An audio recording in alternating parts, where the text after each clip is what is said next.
নমস্কার বন্ধুরা, রান্নার রেসিপির নতুন পর্বে সবাইকে স্বাগত। আজকে আমি ইউনিক এক ধরনের চিকেন ফ্রাইয়ের রেসিপি আপনাদের সঙ্গে শেয়ার করব। প্রথম থেকে শেষ পর্যন্ত ভিডিওটা দেখার অনুরোধ রইল আপনাদের সকলের কাছে। যদি ভালো লাগে চ্যানেলটিকে সাবস্ক্রাইব করে নেবেন। এই অনুরোধটুকু রেখে আমার ভিডিওটা আজকে শুরু করছি। প্রথমে আমি এখানে নিয়ে নেব 1 কাপ মতন দুধ। এখানে চায়ের কাপের নয়, একটু বড় সাইজের কাপের 1 কাপ দুধ দিয়ে দিলাম। আর এই দুধের মধ্যে দিয়ে দিলাম স্বাদ মতন লবণ। লবণটা একটু বেশি পরিমাণে দিলাম যাতে করে পরে আর না দিতে হয়। যেহেতু চিকেন ফ্রাই অবশ্যই লাগবে চিকেন, তাই আমি চিকেনের উইংস পিসগুলো এখানে নিয়ে নিয়েছি। সেটাকে আগেই কেটে ধুয়ে পরিষ্কার করে রেখেছিলাম, সেইগুলোই কিন্তু এই দুধের মধ্যে দিয়ে দিলাম। এবার ঢাকনা দিয়ে ঢেকে দিচ্ছি, এইগুলোকে একটু সেদ্ধ করে নেব। 3-4 মিনিট পর ঢাকনাটাকে খুলে নিলাম। এবার একটু নাড়াচাড়া করে নিচ্ছি। এই যে জল জল ভাবটা আছে, দুধটা কিন্তু অনেকটাই কমে এসেছে। এই জলটাও কিন্তু চিকেনের গায়ে যখন একদম লেগে আসবে তখন কিন্তু এটাকে আমি নামিয়ে নেব। তাই একটু নাড়াচাড়া করে নিয়ে আবার ঢাকনা দিয়ে ঢেকে দিচ্ছি। যেহেতু চিকেনের উইংস পিসগুলো নিয়েছি, এটা কিন্তু সেদ্ধ হতে খুব কম সময় লাগে। আর জলটাও একদম শুকিয়ে গেছে, আর চিকেনগুলো কিন্তু প্রপারভাবে সেদ্ধ হয়ে গেছে। এবার একটু নাড়াচাড়া করে নিচ্ছি। এটাকে নাড়াচাড়া করে নিয়ে নামিয়ে রেখে দেবো গ্যাসটাকে বন্ধ করে ঠান্ডা হওয়ার জন্য। চিকেনটা ঠান্ডা হতে থাক, এদিকে একটা মিক্সিং জার নিলাম। এর মধ্যে দিয়ে দেবো 4 পিস ব্রেড। একটু বড় সাইজের 4 পিস ব্রেড নিয়েছি, সেটাকে টুকরো করে মিক্সিং জারের মধ্যে দিয়ে একটু ব্রেড ক্রাম্ব তৈরি করে নেব। এই চিকেন ফ্রাইটা তৈরি করার সময় অবশ্যই কিন্তু বাড়িতে এইভাবে ব্রেড দিয়েই কিন্তু ব্রেড ক্রাম্ব তৈরি করে নেবেন। বাজারে কেনা ব্রেড ক্রাম্ব কিন্তু এই রেসিপিটাই ব্যবহার করবেন না, তাহলে কিন্তু আসল স্বাদটা আপনারা পাবেন। ব্রেড ক্রাম্ব তৈরি হয়ে গেছে, এবার একটা প্লেটের মধ্যে ঢেলে রেখে দিলাম। এই ব্রেড ক্রাম্বটা আমি এইভাবেই ব্যবহার করব, এখানে কিন্তু কোনো রকম ভেজে নিচ্ছি না। এখানে চিকেনটাও আমার ঠান্ডা হয়ে গেছে। এই ঠান্ডা চিকেনের মধ্যে দিয়ে দিচ্ছি 1 চামচ মতন দিয়ে দিচ্ছি রসুন বাটা, আর হাফ চামচেরও একটু কম দিয়ে দেবো আদা বাটা। রসুন বাটার তুলনায় কিন্তু আদা বাটা একটু কমই দিলাম। আর 2 চামচ দিয়ে দিলাম সয়া সস। এখানে ডার্ক সয়া সসটা আমি নিয়ে নিয়েছি।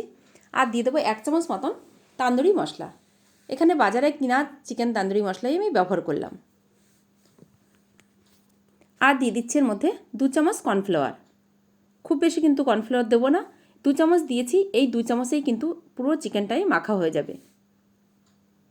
এবার হাত দিয়ে ভালো করে মেখে নেব।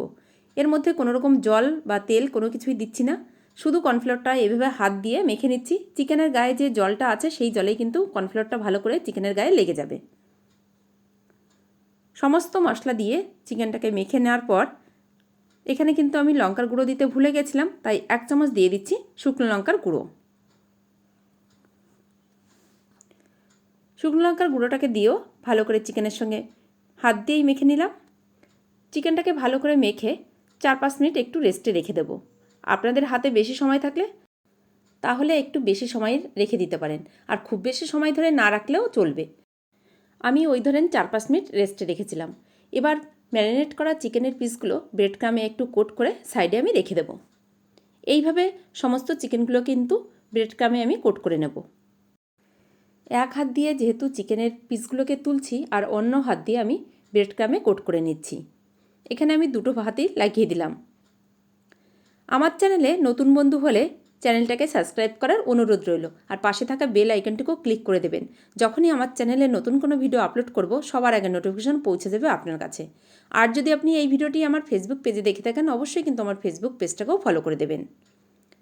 এদিকে একটা কড়ার মধ্যে তেল বসিয়ে দিয়েছিলাম, সেটা গরম হয়ে গেছে। এবার এই গরম তেলের মধ্যে আমি এক একটা করে চিকেনের পিসগুলোকে দিয়ে দিচ্ছি, যে চিকেনের পিসগুলো আমি ব্রেড ক্রাম্বে কোট করে রেখেছিলাম। একসঙ্গে সবগুলো দিচ্ছি না, অল্প অল্প দিয়ে চিকেনগুলোকে ফ্রাই করে নিচ্ছি। খুব বেশি লো ফ্লেমে ভাজার দরকার নেই, মিডিয়াম টু হাই ফ্লেমেই ভেজে নিলে চলবে। যেহেতু চিকেনটাকে আগেই আমি সেদ্ধ করে নিয়েছিলাম, তাই হাই ফ্লেমে রাখলে উপরটা মুচমুচে হবে, আর ভেতর তো আগেই সেদ্ধ আছে, তাই খুব বেশি সময় লাগবে না, তাড়াতাড়ি কিন্তু ফ্রাই হয়ে যাবে। এই চিকেনগুলোকে আমি একটু ডিপ ব্রাউন করেই ভেজে নেব। আপনারা যদি চান একটু লাইট ব্রাউন করে ভাজতে, সেটাও পারেন। আপনাদের পছন্দ মতন ভেজে আপনারা তুলে নিতে পারেন। এই ব্যাচের চিকেন ফ্রাইগুলো ব্রাউন করে ভেজে নেওয়া হয়ে গেছে, এইগুলোকে আমি তুলে নিচ্ছি। এইগুলো তুলে নিয়ে বাকিগুলো একইভাবে ভেজে নেব।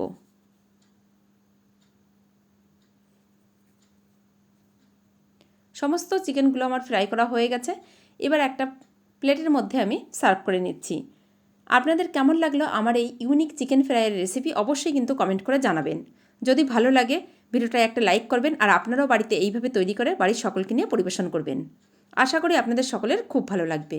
এটা আপনারা মেয়োনিজ বা সস দিয়ে সার্ভ করতে পারেন। আমি এখানে টমেটো সস দিয়েই সার্ভ করছি। প্রথম থেকে শেষ পর্যন্ত আমার এই ইউনিক চিকেন ফ্রাইয়ের রেসিপি দেখার জন্য আপনাদের সকলকে অনেক অনেক ধন্যবাদ।